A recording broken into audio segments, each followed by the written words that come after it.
So the marinade really makes this dish, so let's start with that. I'm going to start with about 2 cups of Greek yogurt. If you have homemade yogurt, that's even better, but this is totally fine.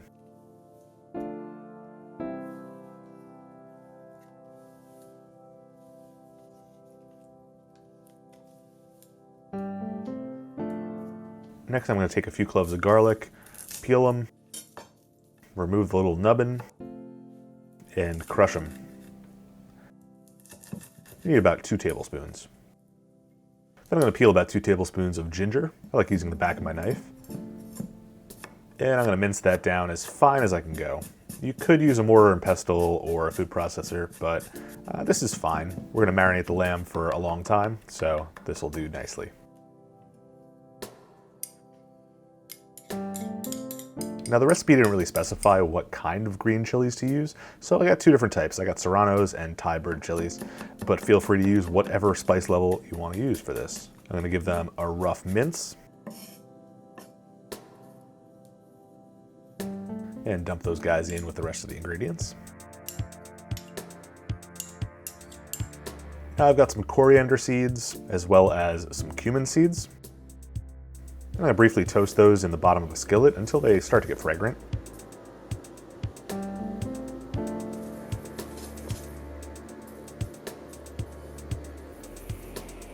Go ahead and throw those into a spice mill, aka a beat up old coffee grinder. And grind those into a nice little powder.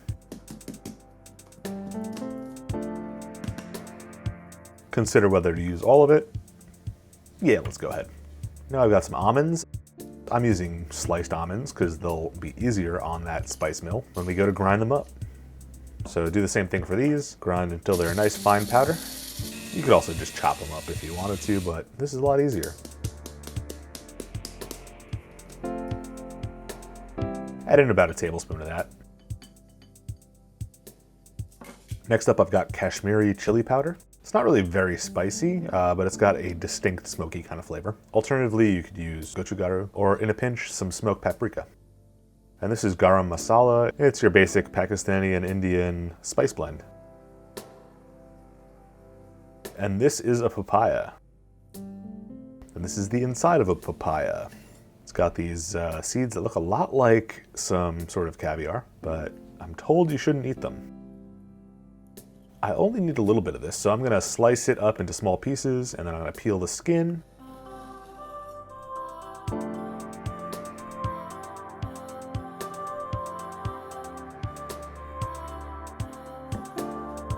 And we're going to just mince this up into essentially a paste.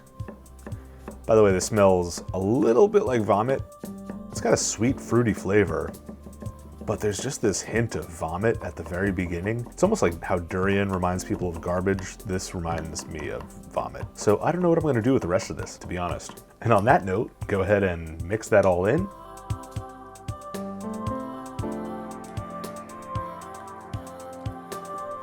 Let's add some freshly ground black pepper, the last bit of my kosher salt, and we can move on to the meat. Here I've got a boneless leg of lamb. They didn't have a bone-in model for me at the grocery store, but that's all right. I'm gonna go ahead and use some cooking twine and bundle it up so it cooks the same way that a leg roast would. I'm gonna tie it once lengthwise to pull it in nice and tight.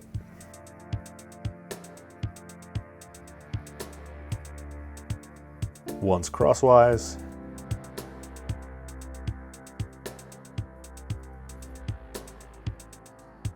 And for this one, that should really suffice. Keeps it nice and tight. Next, in order for the marinade to penetrate more deeply, we're gonna cut a bunch of gashes into our roast. Now, I went pretty deep here just because the angle I had to cut at, because I put the string on first. But if you're doing this with an actual leg roast, you can go a little shallower if you want.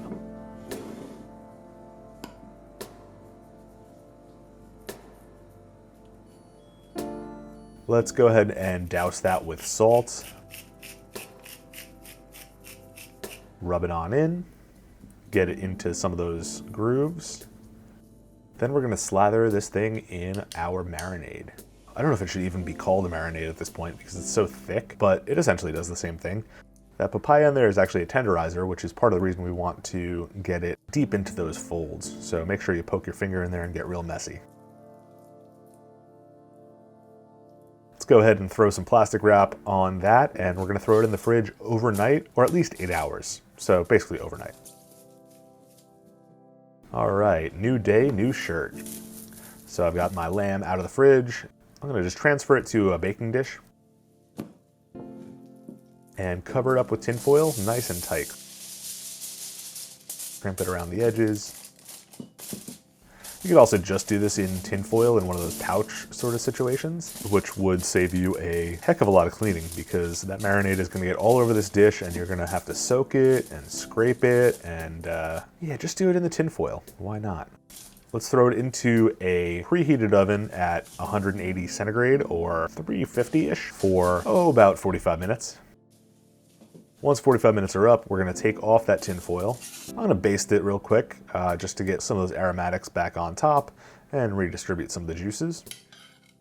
Also, if the marinade is thick in certain places, you can spread it on out so it will crisp up a little bit better in the oven. And we're gonna go ahead and throw that roast uncovered back into the oven, which we've ramped up to 200 centigrade or 400 Fahrenheit for another 15 or 20 minutes.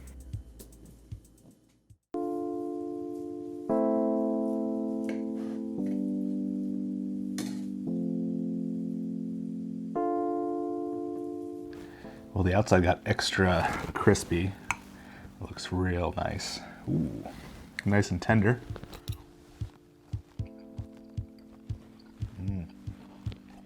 Man, this is so flavorful. The ginger, the coriander, the cumin, they're all just amplified by the fact that this was roasted slow and low and got that nice crisp on the outside. And the yogurt really helped to just adhere all that flavor right onto the meat. Now, this can also be done on the stovetop in a Dutch oven or even on your grill, which would be an awesome addition to your summer barbecue. But whatever way you want to cook it, all that matters is that you do, and I highly recommend it. So I've got a link to the full recipe in the description below, but in the meantime, why don't you check out one of these other videos? Or better yet, subscribe. See you next time. Cheers.